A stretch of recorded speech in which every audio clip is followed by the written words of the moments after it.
ओम श्री गुरुवे नमः। गुरुवार या वीरवार को भगवान बृहस्पति की पूजा का विधान है। बृहस्पति देवता को बुद्धि और शिक्षा का देवता माना जाता है। गुरुवार को बृहस्पति देव की पूजा करने से धन, विद्या, पुत्र तथा मनोवांक्षित फल की प्राप्ति होती है। परिवार में सुख तथा शांति बनी रहती है। आइए श्रवण करते हैं बृहस्पतिवार व्रत की कथा। अथ श्री बृहस्पतिवार व्रत कथा। प्राचीन समय की बात है। एक राज्य में बड़ी प्रतापी दानी राजा राज्य करते थे। वो प्रत्येक गुरुवार को व्रत रखते एवं भूखे और गरीबों को दान देकर पुण्य प्राप्त करते थे। लेकिन उसकी रानी को ये सब अच्छा नहीं लगता था। वो ना तो व्रत करती थी और ना ही किसी को एक भी पैसा दान में देती थी और राजा को भी ऐसा करने से मना करती थी। एक बार राजा शिकार खेलने को वन गए तो उस समय घर पर रानी और दासी अकेले थीं। उसी समय गुरु बृहस्पति देव साधु का रूप धारण कर राजा के दरवाजे पर भिक्षा मांगने को आए। साधु ने जब रानी से भिक्षा मांगी तो वो कहने लगी, हे साधु महाराज, मैं इस दान और पुण्य से तंग आ गई हूं।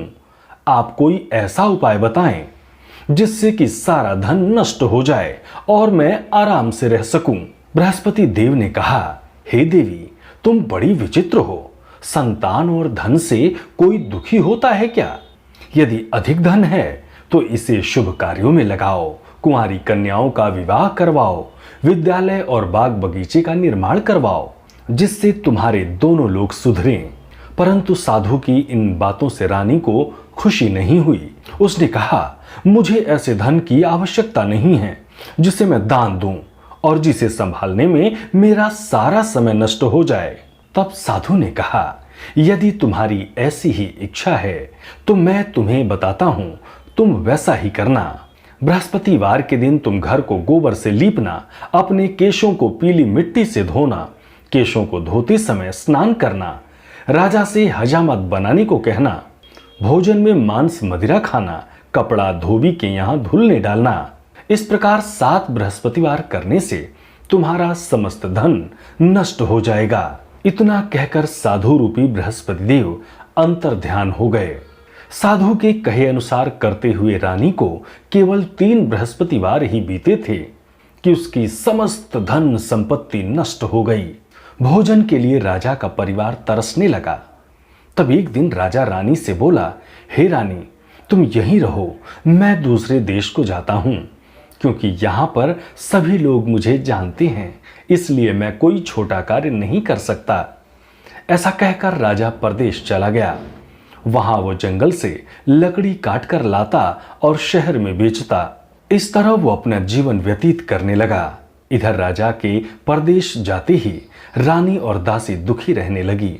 एक बार जब रानी और दासी को 7 दिन तक बिना भोजन के रहना पड़ा तो रानी ने अपनी दासी से कहा, हे दासी, पास ही के नगर में मेरी बहन रहती है, वो बड़ी धनवान है, तो उसके पास जा और कुछ ले आ ताकि थोड़ा बहुत गुजर बसर हो जाए। दासी रानी के बहन के पास गई। उस दिन बृहस्पतिवार था और रानी की बहन उस समय बृहस्पतिवार व्रत की कथा सुन रही थी। दासी ने रानी की बहन को अपनी रानी का संदेश दिया। सुनकर रानी ने अपने भाग्य को कोसा। उधर रानी की बहन ने सोचा कि मेरी बहन की दासी आई थी, परंतु मैं उससे नहीं बोली, इससे वो बहुत दुखी हुई होगी। कथा सुनकर और पूजन समाप्त कर वो अपनी बहन के घर आई और कहने लगी, हे बहन, मैं बृहस्पतिवार का व्रत कर रही थी, तुम्हारी दासी मेरे घर आई थी, परंतु जब तक कथा होती है तब तक ना तो उठते हैं और ना ही बोलते हैं, इसलिए मैं नहीं बोली। कहो दासी क्यों गई थी? रानी बोली, बहन, तुमसे क्या छुपाऊं, हमारे घर में खाने तक को अनाज नहीं था। ऐसा कहते कहते रानी की आंखें भर आई। उसने दासी समेत पिछले 7 दिनों से भूखे रहने तक की बात अपनी बहन को विस्तार पूर्वक सुना दी। रानी की बहन बोली, देखो बहन, भगवान बृहस्पति देव सबकी मनोकामना को पूर्ण करते हैं। देखो, शायद तुम्हारे घर में अनाज रखा हो। पहले तो रानी को विश्वास नहीं हुआ, पर बहन के आग्रह करने पर उसने अपनी दासी को अंदर भेजा तो उसे सचमुच अनाज से भरा एक घड़ा मिल गया। यह देखकर दासी को बड़ी हैरानी हुई। दासी रानी से कहने लगी, हे रानी, जब हमको भोजन नहीं मिलता तो हम व्रत ही तो करते हैं, इसलिए क्यों ना इनसे व्रत और कथा की विधि पूछ ली जाए ताकि हम भी व्रत कर सकें। तब रानी ने अपनी बहन से बृहस्पतिवार के व्रत के बारे में पूछा। उसकी बहन ने बताया, बृहस्पतिवार के व्रत में चने की दाल और मुनक्का से विष्णु भगवान का केले की जड़ में पूजन करें तथा दीपक जलाएं, व्रत कथा सुने और पीला भोजन ही करें। इससे बृहस्पति देव प्रसन्न होते हैं। व्रत और पूजन विधि बताकर रानी की बहन अपने घर को लौट गई। 7वें रोज बाद जब गुरुवार आया तो रानी और दासी ने निश्चयानुसार व्रत रखा। घुड़साल में जाकर चना और गुड़ बिन लाई और फिर उसकी दाल से केले की जड़ तथा विष्णु भगवान का पूजन किया। अब पीला भोजन कहां से आए, इस बात को लेकर दोनों बड़े दुखी थे। चूंकि उन्होंने व्रत रखा था इसलिए गुरुदेव उन पर प्रसन्न थे, इसलिए वे एक साधारण व्यक्ति का रूप धारण कर 2 थालों में सुंदर पीला भोजन दासी को दे गए।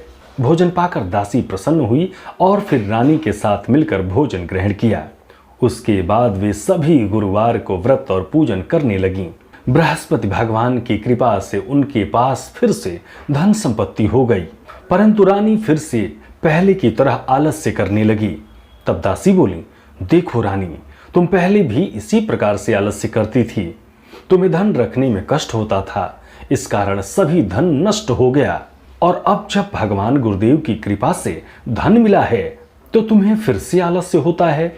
बड़ी मुसीबत के बाद हमने ये धन पाया है, इसलिए हमें दान पुण्य करना चाहिए, भूखे मनुष्यों को भोजन कराना चाहिए और धन को शुभ कार्यों में खर्च करना चाहिए, जिससे तुम्हारे कुल का यश बढ़े, स्वर्ग की प्राप्ति हो और पितर प्रसन्न हो। दासी की बात मानकर रानी अपना धन शुभ कार्यों में खर्च करने लगी, जिससे पूरे नगर में उसका यश फैलने लगा। यह है बृहस्पति भगवान की कथा। इस कथा को श्रवण करने के बाद सप्रेम बृहस्पति देव की सपरिवार आरती गाएं। प्रत्येक गुरुवार ऐसा करने से बृहस्पति भगवान की कृपा से घर में हमेशा सुख संपत्ति बनी रहती है। बोलो बृहस्पति देव की जय, भगवान विष्णु की जय। ओम श्री गुरुवे नमः। सब्सक्राइब करें टोटल भक्ति को। अब हमारे वीडियोस को सबसे पहले देखने के लिए बेल आइकन को दबाना ना भूलें।